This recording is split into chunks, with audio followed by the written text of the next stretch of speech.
Well, it's that time again when the new Quentin Tarantino film comes out, and you have a hugely complex reaction with multiple opinions. People throw accusations that he's a racist, he's a sexist, he's the best filmmaker of all time, he's the worst filmmaker of all time. It's where do you begin? It's The Hateful Eight. The Hateful Eight. The new Quentin Tarantino film, shot on 65mm, expanded to 7. Was it expanded to 7? It says in the things though, shot in 70mm Panavision. He's lying. He's lying. The film was shot in 65mm, and 5mm of that is the sound. Okay. So then it comes together to make 70mm. But it was technically shot on 65mm. Alright. But if you're a bit of a sadder like me, that's the kind of technical things only you care about. Well, there are actually 2 lies in the credits. Did you spot the other one? It's the 8th film by Quentin. Isn't it the 10th? He's not counting Death Proof. He's not counting his contribution to that compilation film. 4 rooms. Yeah, he's not counting that. So yeah, you see, he said he was going to stop at 10. So I think now he's going to cheat it so he can make a couple more. Well, he said he's going to make 10 films. Yeah. And when he's made his 10th, that's it. He's done. Yeah. Which on the strength of Hateful Eight can't come soon enough. Yeah. So we want to briefly describe the plot of the Hateful Eight. Sure. All 3 hours of it. All 3 hours of it. So 3 characters, sorry, not 3 characters, 8 characters. Really? 8 bandits. Yeah. All come together to stay in Minnie's haberdashery. Yeah. They're stopping over for various different reasons, and we get stuck in Minnie's haberdashery due to a blizzard. And every character has a reason for being there. Yeah. That's pretty much the plot. That's it. That's it. That's the plot of the film. Well, to expand it more, Kurt Russell has Kurt Russell doing his best John Wayne impression. Yeah. Is bringing a prisoner to Red Rock to hang. On the way, he has to stop at Minnie's haberdashery because of the snowstorm. There's no way they can spend 2 days just going straight through. When they stop at Minnie's haberdashery, him and Samuel Jackson, who he picks up along the way, who also plays a bounty hunter, suspect that one or multiple members of the 8 people who are there are trying to bust out the prisoner. What's her name? Donnie Demagoo. Something Domagoo. Yeah. Yeah, Dobby Domagoo or something. Something begins with D. And spoilers, they're right. They're right, yeah. Anyone who didn't see that coming though should probably watch more films or at least think about storytelling on a probably different level. Yes, so yeah, they turn out to be correct, and then like all Quentin Tarantino films, it descends into violence. Yeah. In near the end. So, well, what did you think of The Hateful Eight first? I liked the first 2 hours. Okay. The thing with Quentin Tarantino is I come to a realisation now. I went through, when I was like 14, I thought he was the best filmmaker of all time, like most 14-year-old young film fans do. And then you get to a point and a bit like he's a bit shit. You know, his films are very troubling. They're quite, they can be a little bit dodgy in terms of representations of women and of violence. So you start questioning, well, what's the point of it all?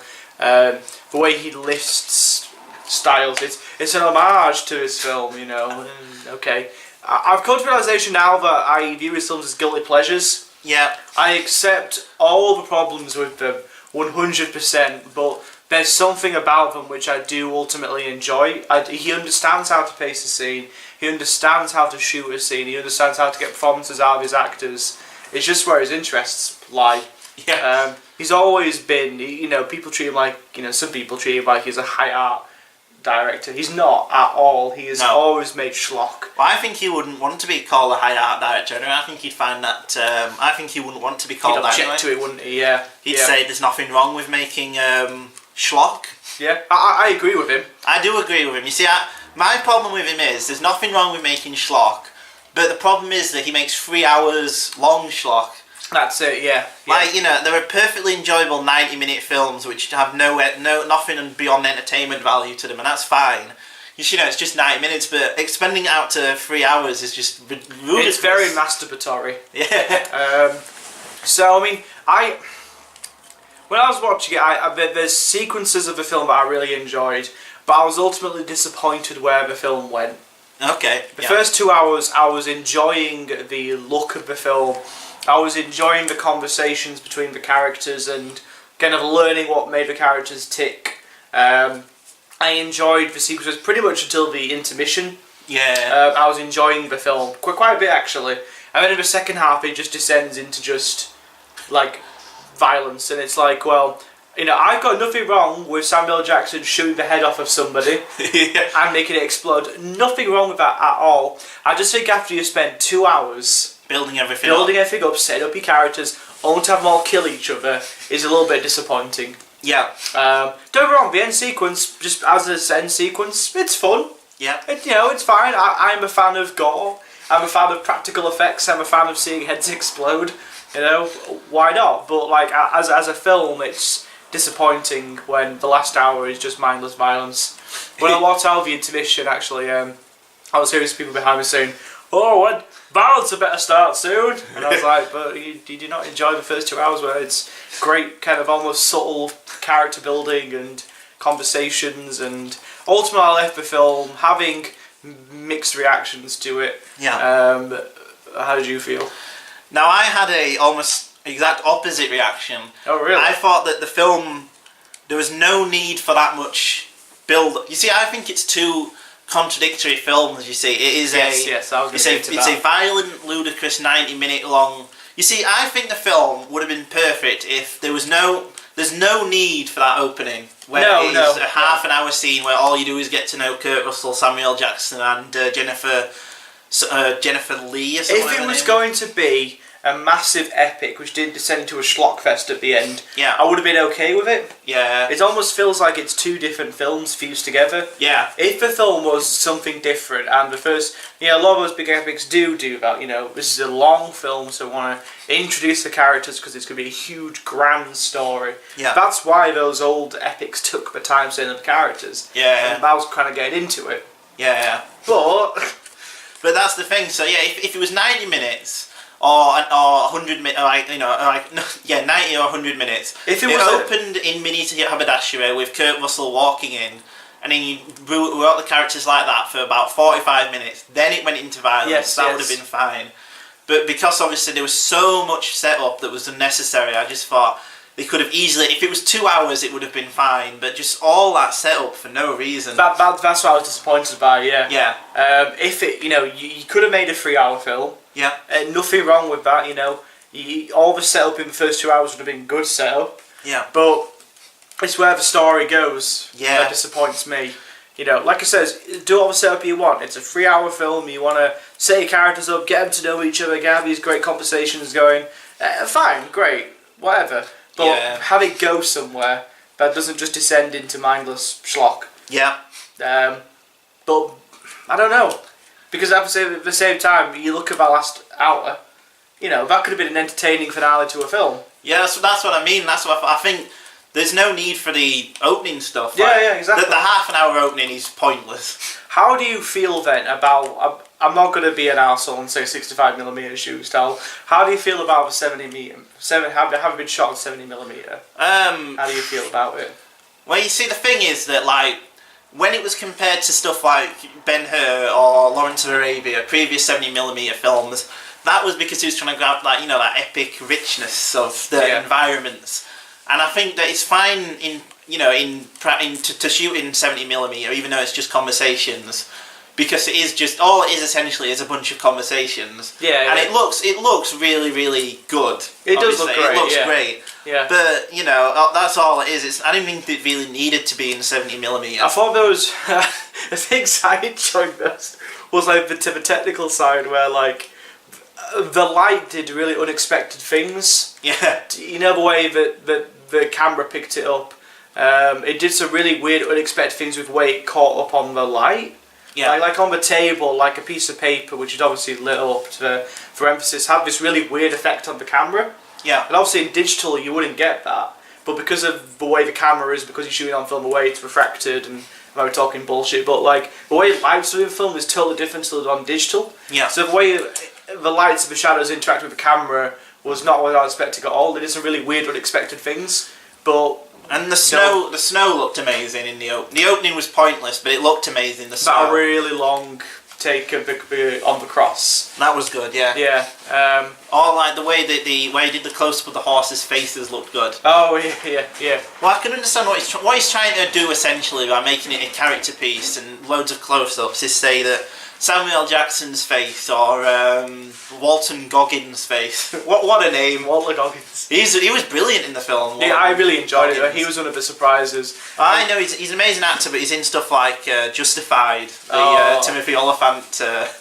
I liked Bruce Dern as well. Bruce Dern was amazing. It's always fun seeing Bruce Dern in films. Yeah. But I really liked him as kind of a racist Southern general. Yeah. But what he's essentially trying to say is these character actors' craggy faces is just as interesting as the landscape. Well, that's it. But like, I feel that like people like Sergio Leone did mock 70mm better. Yeah. You know, he couldn't afford to shoot on 70mm, but he managed to do his epic vistas, and he put a real emphasis on the faces. Yeah. You know, he had a real skill for picking out strange-looking people and that build up, these big scenes. And he would have huge, massive close-up shots where you'd see all the crags of, Clint Eastwood's face.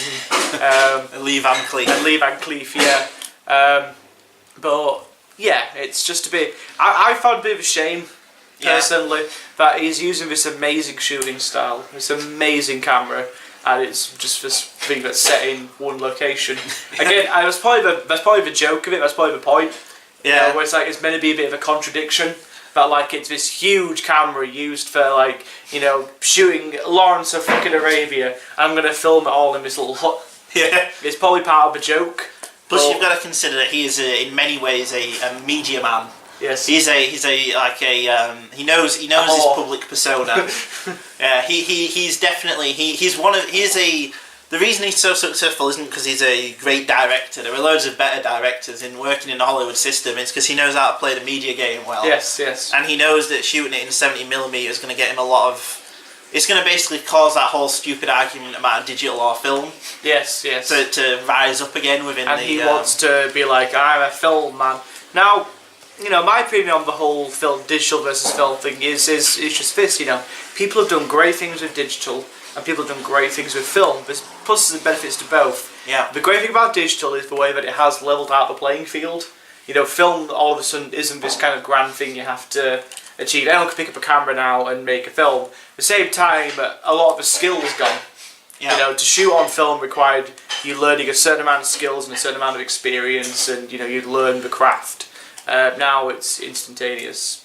I prefer the look of film. I always have done. Yeah. I think there's something magical about pictures playing at 24 frames a second with sound and colour and lights, and there's something kind of magical about it. But I was watching the Hateful Eight. All I could think was like, I want to be watching this on 70mm in the biggest screen possible. Because the way I saw it was, I was a little disappointed. I hate what cinemas are doing at the moment with like digital projection aspect ratios and all this kind of stuff, where like you have a full screen, like that, a full cinema screen, but then they only fill up a section. So it's almost like you're watching it on television. Now on television I accept that, because a TV is 16:9. You're never going to get the right aspect ratio. You're never going to feel like you actually are experiencing the film like in the cinema. But I think in the cinema it should fill up the screen. Now I accept that most cinemas aren't equipped to, handle the 70mm image, and I accept it's not going to fill up the screen, but it just felt like I was watching the film on a DVD on a big screen. Yeah. Which. Well, I personally don't care about film. I think digital's just like I watched The Revenant was shot on digital. Oh yeah. And it looks as good as any film. I don't think anyone can claim that film looks better. It's more like, I think for me it's more the aesthetic of it. Yeah. Like I look at a Polaroid photograph and then I look at a digital photograph. I think the Polaroid looks better. Okay. I don't know what it is. Something in my head. Yeah. I just think I think the Polaroid image looks better. It feels like a photograph. Yeah. While a digital photograph just feels like a reproduction of it. Okay. And digital is digital filmmaking. I feel strongly about. I love digital. I love the potential of digital. Great filmmakers have done great things with digital. Giazenke or what with the Revenant or the style of Birdman, and there's certain shots which you simply couldn't achieve using normal cameras. There's great stuff like in The Social Network. Yeah. Stuff where they're like rowing. Oh, all of David Fincher's stuff's in digital now, isn't it? You couldn't have done Gone that on Girl film. stuff, yeah. Yeah. You couldn't have shot that scene on film because of the rigging involved and all that kind of stuff, but in digital you can. Yeah. So it gives you that versatility to do amazing things. Yeah. But for me, like just from an aesthetic point of view, if I had to pick, I would prefer film. Okay. But that's just me. I do think his comments are ridiculous. Oh yeah, Tarantino saying that he'd rather not make films than make them on film. Imagine if you were a young kid wanting to make a film, and then you've heard this your hero saying that all films aren't on film are worthless. It's pretty. I think that's pretty ridiculous.